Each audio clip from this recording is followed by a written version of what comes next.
Ang pagkakaroon ng collab team sa showbiz ay merong positibo at negatibong dulot sa isang artista.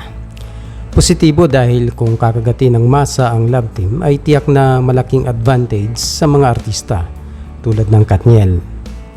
Manapat ang mga fans ay nagtatayo ng mga samahan o clubs para lang suportahan ang tambalan. Ito rin ang nagpapatatag sa hindi pagkalaos ng mga artista. Pero dito tayo sa negatibong aspeto. Siguro natatandaan nyo naman na ang ibang love teams kapag nawala ang isa, nahihirapan ng bumangon o kumita ang kahit na anong pelikula na hindi sila magkasama. Asa na ngayon ang tambalang Liza Soberano at Enrique Hill. Si Liza ay nagsusumikap na magkaroon ng pangalan internationally. Samantalang si Enrique ay parang matumal na ang appearances kahit sa TV. Pag-usapan natin si Daniel Padilla.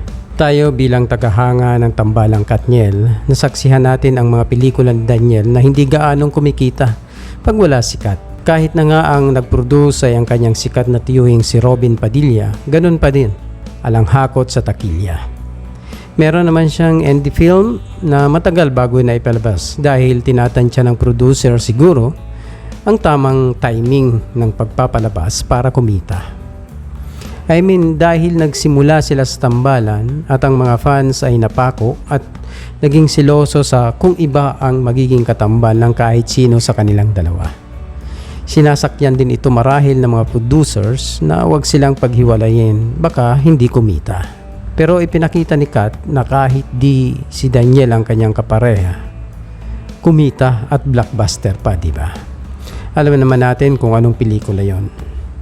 Pero baka kasi may mga internal arrangements sila within their talent producers na di sila pwedeng pagpalit-palitin. Pero sa tingin ko lang kawawa din lalo ang mga lalaking artista kapag nawawala na ang collab team nila.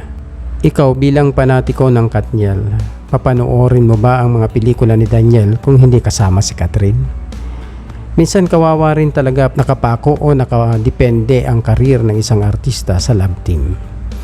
Maswerte to si Joshua Garcia dahil di siya napako sa ganon. Kahit sinong kapareho niya sa TV man o pelikula, hindi gaanong problema. Tinatangkilik pa rin ng mga fans. Paano kaya kung itambal ngayon sa isang TV series o pelikula sina Liza o Daniel? O kaya Daniel at Maymay?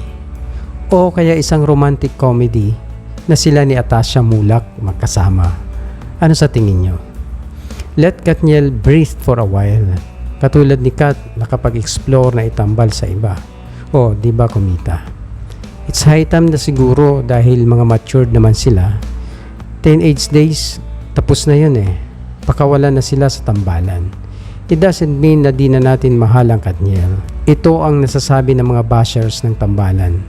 Kakaumay na sila. It's sa ating mga fans, it's a big no. But why not explore these possibilities?